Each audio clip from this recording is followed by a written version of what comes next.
Assalamualaikum warahmatullahi wabarakatuh. Halo teman-teman, kami dari kelompok 1 akan menyajikan sebuah contoh aplikasi rancangan pembelajaran dari tokoh Brunner, yaitu metode penemuan.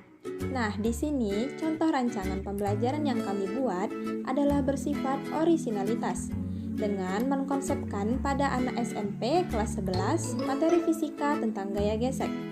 Setiap peran dimainkan oleh anggota kelompok 1 yang bernama yang pertama itu saya sendiri, Diah Amelia Putri sebagai siswa, Dinda Mutihara Rahma sebagai siswa, Laras Ashifa sebagai siswa, Putri Nanda Hasibuan sebagai videografer, dan Safari Fomeriska sebagai guru.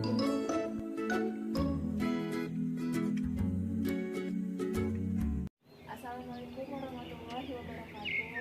Waalaikumsalam warahmatullahi wabarakatuh. Selamat siang adik-adik. Siang, Siang ini kita akan melanjutkan ke materi yang baru, yaitu adalah gaya gesek. Sebelum kakak menjelaskan mengenai gaya gesek, kira-kira adik-adik tahu nggak contoh gaya gesek yang ada di kehidupan sehari-hari? Laras tahu? Laras tahu? Gaya gesek, kalau menurut Laras, gaya gesek itu kalau dalam kehidupan sehari-hari itu, misalnya kita pakai sepatu kan kak. Jadi kita waktu pakai sepatu itu kan pasti kita melakukan gesekan gitu loh. Kalau menurut Laras itu salah satu dari contoh gaya gesek.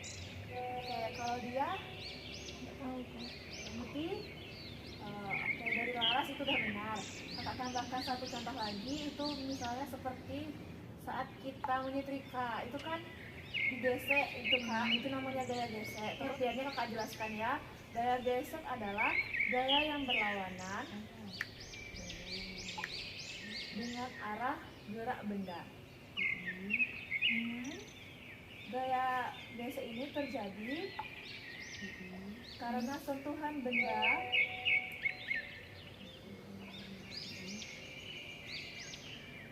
sudah dek, Udah, Kak. dengan bidang lintasan yang akan membuat gesekan antara keduanya saat benda akan mulai bergerak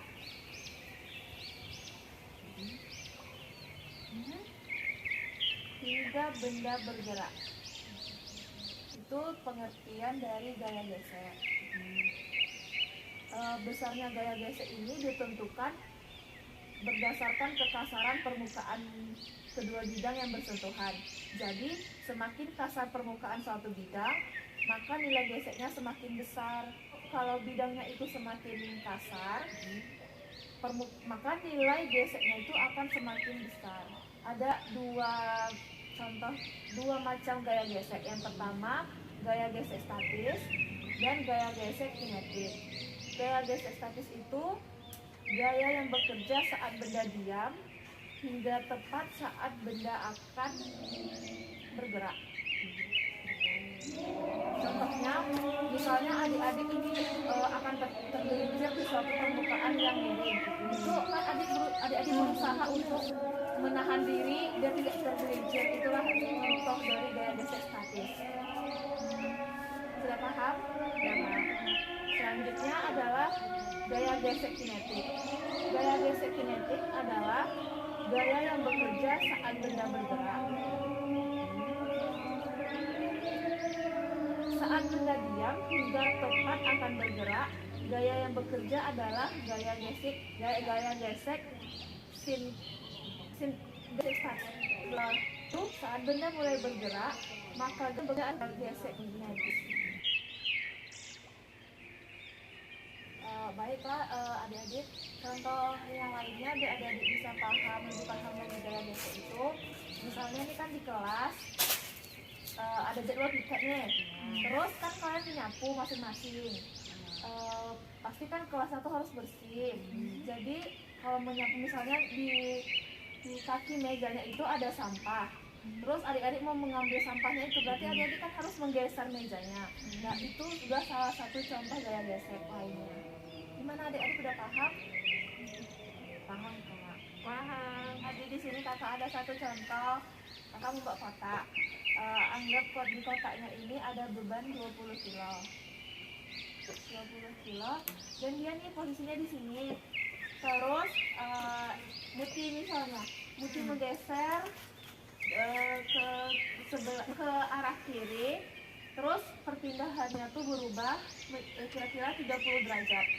Di depan adik kan ada kotak, adik amati kotaknya dan lakukan pergeseran dengan kotak itu. Berapa gaya kinetis? Kira berapa nilai koefisien gerak statis dan kinetisnya? Nilainya ini berturut-turut sebesar 0,5 dan 0,2. Hitunglah percepatannya. Kakak udah ngasih contoh nih, kotaknya ini bebannya 20 kg. Setelah berpindah itu kira-kira kan berubah sebesar 30 derajat. Kemudian besarnya itu 50 Newton.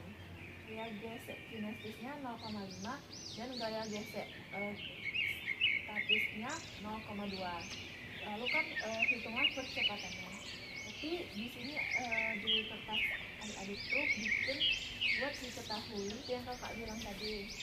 Berarti kak yang dari kardus itu kan yang kayak misalnya kakak bilang itu beratnya, terus apa tadi kayak sudutnya gitu kan, terus sama gaya kinesis sama gaya statisnya gitu kan kak.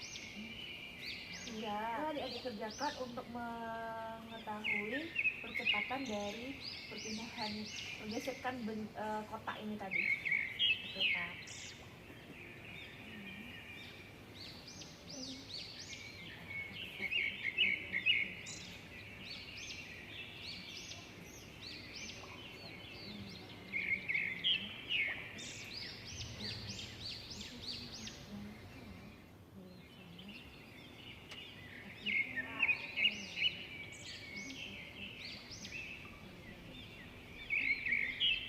Oh iya, adik-adik jangan lupa ya kalau bahwasanya Newton itu yang tadi kan Newtonnya 50 itu dilambangkan dengan huruf F yang memiliki komponen vertikal dan horizontal. Adik tadi ingat kan sudutnya berapa? Sudutnya 30 derajat kak. Untuk mencari gaya normalnya kan dengan Fn atau N. Mau bertanya, Ya boleh. tadi kan kita mencari berapa kecepatan dari si kotak ini kan. Nah, habis itu kan tadi kotak ini kan digeser ke kak. Nah, jadi kita tuh mencari nilai nggak apakah benda itu bergerak atau tidak untuk memastikan itu kak. Kalau misalnya boleh aja kalau misalnya adik tahu Dan ini bergerak nih kak.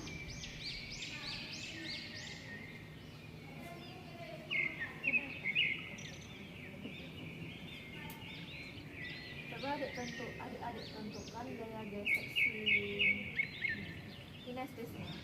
Kan tadi kan kita apa yang ditanya itu kan tentang percepatan. Nah, terus kan kakak bilang tadi gaya gerak kinesis. Nah, berarti kita juga apa buat gaya gesek kinesis? Iya. Seberapa bekerjanya lah si kotak ini dari konsep gaya kinesis. Jadi itu kak. Iya. Adik-adik ingat kan rumus percepatan Itu sigma fx kan, sigma fx terus sigma fx sama dengan massa kan. Nah, massa atau apa kayak berat itu kak. Nah, kali a. ya coba aja dimasuk adik-adik masukkan kalau udah tahu rumusnya. Berarti kan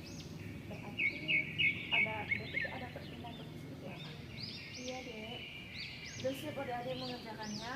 Coba Muti sebutkan berapa hasil yang Muti dapat. Gaya kinetisnya 17,6 kak, terus gaya percepatannya 49,12. Lalu kesimpulannya, jika tidak ada gaya gesek, maka percepatan lebih berat. Kalau dia bagaimana hasil dari yang dia cari? Jadi misalnya kalau ada gaya gesek yang dilakukan pada sebuah benda, kalau misalnya gaya geseknya itu besar yang dilakukan, menambahkan besar pula percepatan pada benda tersebut. Jawaban Anda dari Muti dan Dia. Ini di sini kakak jelaskan ya rumusnya itu stigma F Y sama dengan M dikali A Y. Stigma F Y sama dengan berarti benda tidak bergerak secara vertikal, maka A Y sama dengan 0.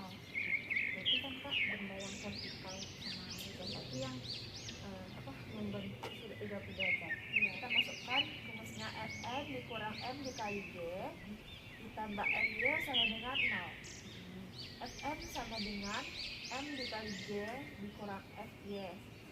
Fn sama dengan 98 Newton dikurang dengan masa benda 20, lalu Fn nya sama dengan 88 Newton.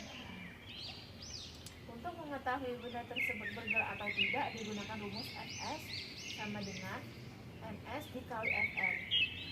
Fs sama dengan dari contoh tadi 0,5 dikali 88 hasil dari Fn nya, lalu didapatkan hasil Fs sama dengan 44 Newton. Fs lebih kecil dari Fx, itu artinya bergerak. Koefisien bekerjanya itu rumusnya Fk sama dengan NK dikali Fn. Fk-nya tadi, Fk sama dengan NK-nya tadi kan 0,2 dikali Fn, hasilnya 17,6. Lalu percepatannya stigma Fx sama dengan M dikali Ax. F dikurang Fk sama dengan M dikali A. A sama dengan F dikurang Fk per M. 50 Newton dikurang 17,6 per 20 kg. Hasilnya 49,12 M per S kuadrat. Nah, jika tidak ada gaya gesek, maka percepatan lebih berat. Oh iya, jadi tadi itu kan tidak ada gaya gesek, maka percepatan lebih berat. Kayak gini, misalnya ini kan datar nih, terus nggak ada gaya geseknya. Kalau misalnya ini kan miring kan lebih mudah dia untuk bergerak jatuh ke bawah, begitu. Lebih cepat pergerakannya dari tempat awal ke posisi terakhir dia berpindah, bergeser. Sampai di sini apa adik-adik paham dengan pembelajaran hari ini? Dia paham ya? Paham saya. Gimana Ras? Muti? Paham. Alhamdulillah, terima kasih untuk pembelajaran hari ini. Semoga ilmunya bisa adik-adik terapkan dan bisa berguna bagi kita semua. Kakak tutup kelasnya ya. Assalamualaikum warahmatullahi wabarakatuh. Waalaikumsalam warahmatullahi wabarakatuh. Terima kasih kak. Sama-sama.